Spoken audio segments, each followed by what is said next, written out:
Welcome to TNT Trends at Tour Channel. Ayon sa Pep News ngayon, nagbalik tanaw si Elise Hoson sa naudlot na relasyon nila ni McCoy De Leon. Tinukoy ni Elise Hoson ang dahilan kung bakit sila naghiwalay ng kapwa ABS-CBN artist na si McCoy De Leon. July 2025 nang maglabas ng joint statement ang dalawa via Instagram at ipinaalam na nagdesisyon silang maghiwalay matapos ang 5 taong pagsasama. Hindi nila sinabi noon ang dahilan ng kanilang paghihiwalay, pero binanggit na sinubukan nilang ayusin subalit nabigo sila. May anak na babae ang dalawa, si Felice, 4 years old. Co-parenting ngayon sina Elise at McCoy. Sa kanyang latest revelation, sinabi ni Elise na hindi maganda ang paghihiwalay nila noon ni McCoy.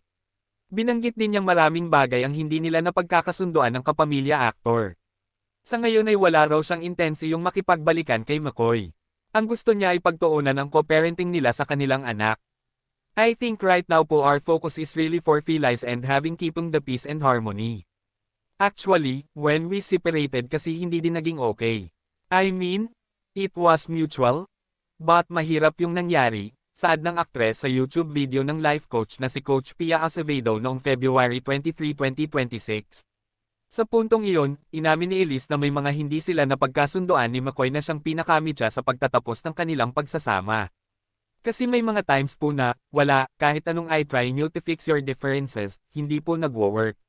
So let's leave it like that, and focus on what matters. CEO Parenting with McCoy.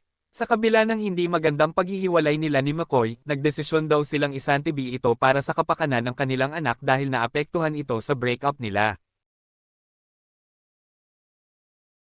Ayon kay Elise, kami po ni McCoy, okay naman. Nag-uusap naman po kami when it comes to Felice. We try our best. I guess, God had to find a way na maging okay kayo kahit na para kay Felice. Naging posible raw ang pagkakasundo ni na Elise at McCoy nang ipatawag sila ng pinapasukang eskwelahan ni Felice. Binanggit ng mga guro ni Felice na nakikita nilang nagkaroon ng pagbabago sa behavior ng bata. Sa bahay ay happy kid, daw si Felice. Inakala raw ni Elise na hindi apektado ang anak at nauunawaan nito ang estado ng kanyang mga magulang. But outside of our homes, yun pala, she's feeling the change, pagbabahagi ni Elise. They noticed a few months na di siya nakikipag-join sa ibang kids and she always wants an adult, a grown-up, to be with her.